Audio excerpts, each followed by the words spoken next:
A person who sees a wet dream, I hope everyone knows what wet dream is. And you wake up and you find yourself wet. You wet yourself. Sometimes the wetness is dry and hard. You can actually rub it off. 100% you're required to perform ghusl. What about my garments?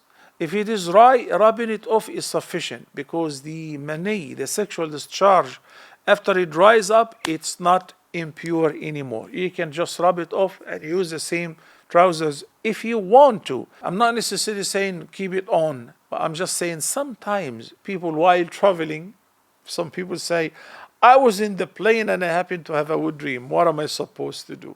Okay? So as I mentioned, if you don't remember anything and you still wake up and you see yourself wet, it was a wet dream. Likewise, you need to perform ghusl. I saw a wet dream and I woke up, but there is nothing.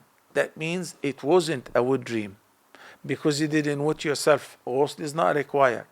Somebody says, when I wake up, I find some viscid excretion, but it's a drop or two. And if you see that once you wake up, that means it's very recent because it was even a few minutes ago, it would have dried up. So let's treat it as madhi, even.